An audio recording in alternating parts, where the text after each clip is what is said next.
Saya niat sedekah senilai makanan favorit saya. Saya niat sedekah senilai makanan favorit saya. Tukerannya Allah percayain saya modal 100 miliar. Tukerannya Allah kasih saya kepercayaan modal 100 miliar. Nanti Allah kasih modal Bapak 100 miliar. Bisa? Bisa, Pak. Nggak ada kata nggak bisa. Bisa. Assalamualaikum warahmatullahi wabarakatuh. Selamat datang di Ruang Testimoni. Tempatnya testimoni orang-orang sukses pastinya. Dan tidak banyak basa-basi lagi, mari kita simak video berikut ini.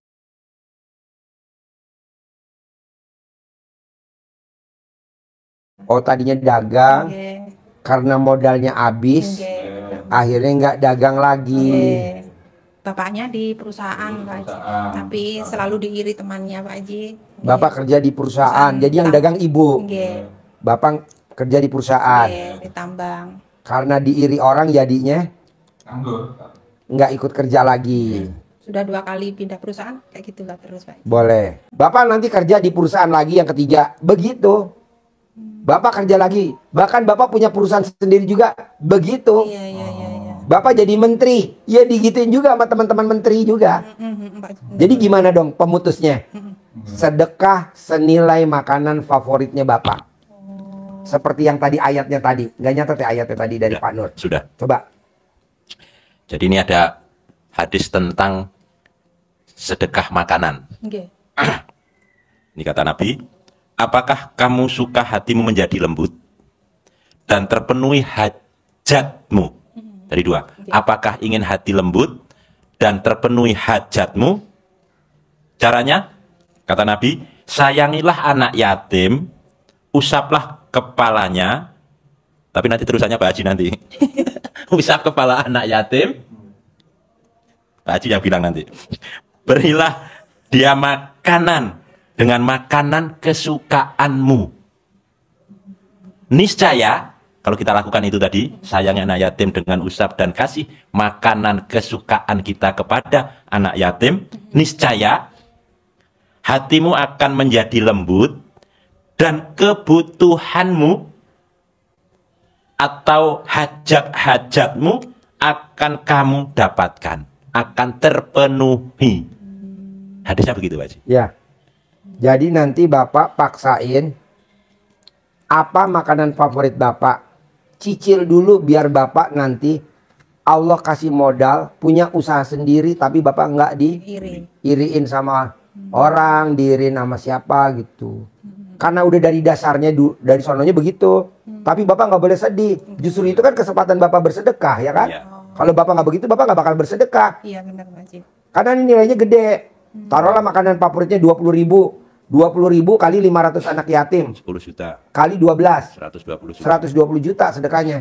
Tapi kan daripada Bapak minus 120 juta.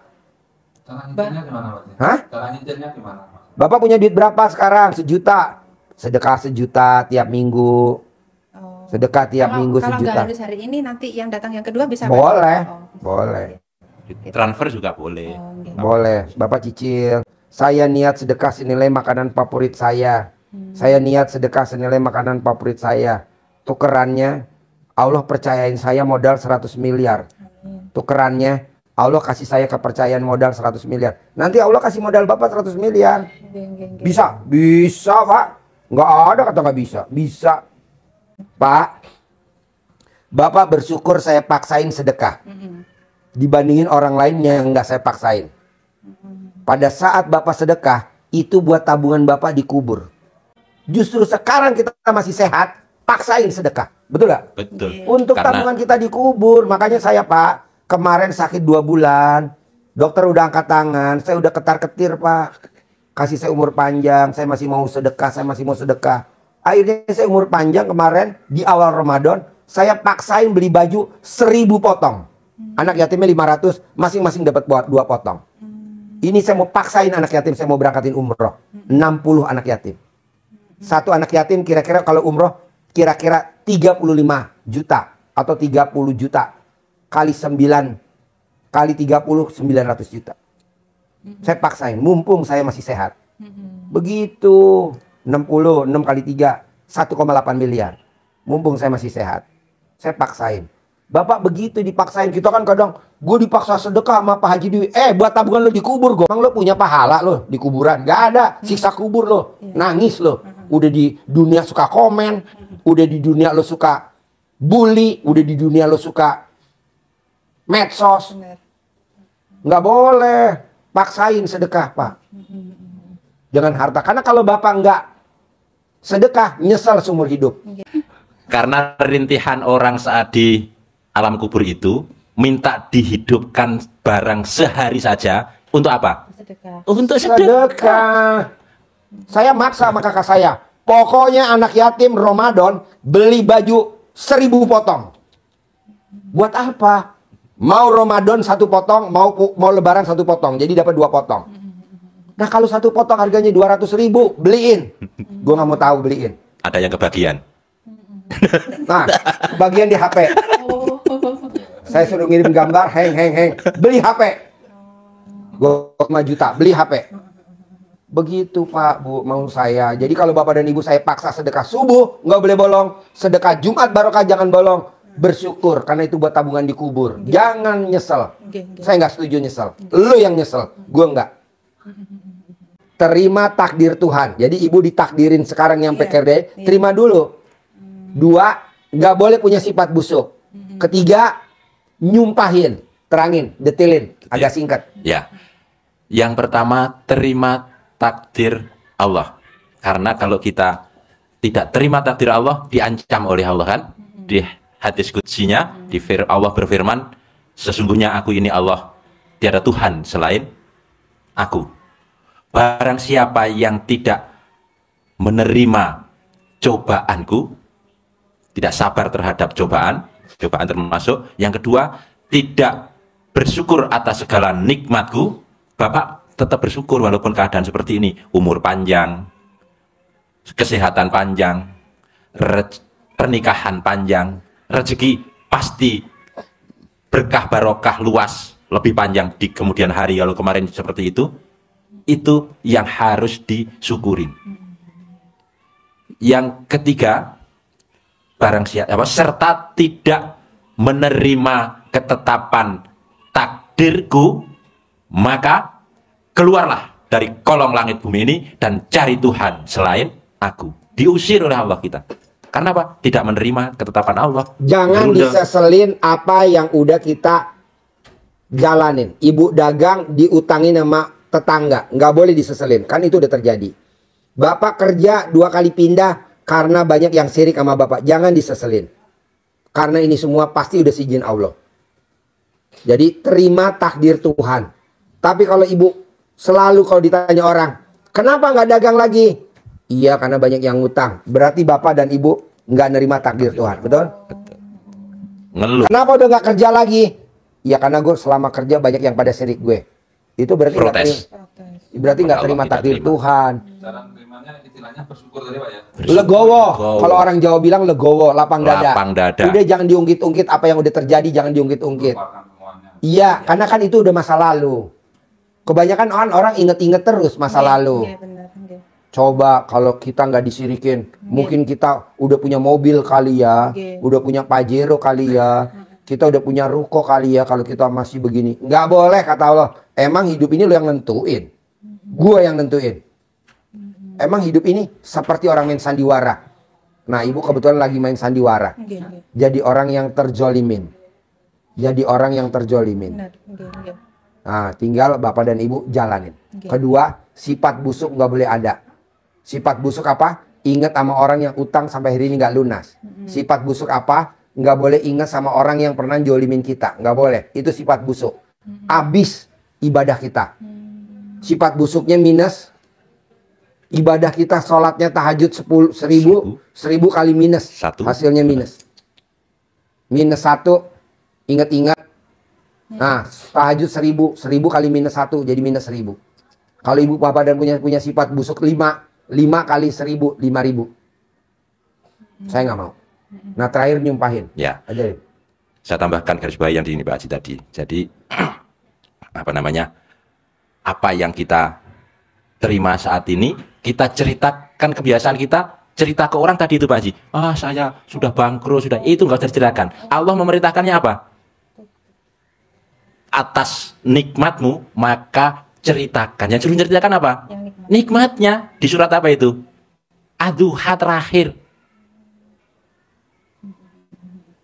Jadi terhadap nikmat Tuhanmu maka itu yang diceritakan. Pasti tidak pernah cerita yang ini. Cerita nikmatnya, nikmat sehatnya. Cair. Orang ngasih 50 miliar. Ceritain. Orang ngasih 5 miliar. Orang ngasih Robicon. Orang ngasih Hammer. Orang ngasih Velfire. Orang ngasih Fortuner. Saya nggak pernah cerita. Bayar bengkel sekian. Bayar spare part sekian. Mobilnya antar jemput, nyerempet mobil. Apa tuh? Gas. LPG tuh kemarin tuh. Itu. Nggak pernah. Ngapain? Yang dicerita yang bagus-bagus lah. Ada orang ngasih duit 4 miliar. 40 miliar. Ada orang ngasih duit tunai 40 miliar. Itu saya cerita. Ada orang nganterin duit 200 juta. Itu saya cerita. Ada orang ngasih sapi 1 truk dari Kebumen. Isinya berapa ekor? 9, 8, 13 ekor. Yang kecil-kecil. Dari Kebumen ngasih sapi 13. Itu saya cerita. Tapi sapi saya kena penyakit PMK. Mulut berbusa, kukunya copot, saya nggak cerita. Iya. Saya beli sapi impor dari Belanda, sapi yang pendek-pendek 18 ekor, senilai 5 miliar. Saya cerita. Tapi sapi saya kebakaran, kepanggang 8 ekor, kuda saya kepanggang 8 ekor, kebakaran, nggak saya cerita. Ini di sini nih. Karena kata Allah di surat itu, wa amma binikmati rabbika fahadis. Maka terhadap nikmat Tuhanmu, padahal itu kita baca sering kan, tapi kita nggak manain. Itu hadis, cerita yang baik-baik. Kita kan nggak lagi Pak Haji, aku nggak jualan karena sudah ditipu bangkrut. Nah, enggak. Itu cukup. Ada gak pertanyaan lagi? Yang 3 nih, Ya. nerima takdir Tuhan, gak boleh punya sifat busuk. Yang 18, sumpah serapah. Udah diajarin sumpah serapah? Belum. Ajarin. Serapah. Yang terakhir untuk menghindarkan sifat 18 itu, sifat yang ada di dalam diri kita, kadang kan kita berat itu ya. Ini berat Pak Haji, ini kan manusiawi sekali. Enggak, kata Pak Haji itu sifat setan. Sifat busuk tidak boleh di hati kita. Jadi membersihkannya dengan sholat tobat, mohon ampun untuk mendatangkan rezeki. Terakhirnya biar kita plong, unek-unek, tahu unek-unek apa? Unek-unek paham ya? Unek-unek yang ada di hati kita copot, kita keluarkan dengan energi yang seoptimal mungkin. Keluar. Tapi ditarik yang positif. Ada orang yang utang-utang nggak bayar-bayar, ibu kan terlintas, kesel. Ungkapkan, si A, si B utang nggak bayar-bayar ke saya, pasti saya punya modal 10 miliar bulan ini. Kan terlintas, sesaat terlintas, itu goda kita. Jadi jengkel, jadi dendam, jadi marah, keluarkan. Tapi jangan ngumpat. Ini nyumpahin tapi jangan ngumpat. Ngumpat kan cenderung negatif. Kalau negatif umpatan jadinya kayak Roro Jonggrang, kayak Malin Kundang. Tapi ungkapkan yang positif, tarik ke diri kita. Ngomongnya negatif, terus setelah itu ngomongnya positif. Kita keluarkan negatifnya, tarik positifnya. Masuk Pak? Masuk. Iya. Harapan saya, semoga siapa saja yang telah menonton video ini jadi terinspirasi, dan saya doakan semoga semua hajat Bapak Ibu semuanya bisa cepat terkabul, dan saya doakan Ibu Bapak semuanya bisa secepatnya datang ke RDIY dan bertemu dengan Pak Haji dan anak-anak yatim tentunya. Amin amin ya rabbal alamin. Assalamualaikum warahmatullahi wabarakatuh.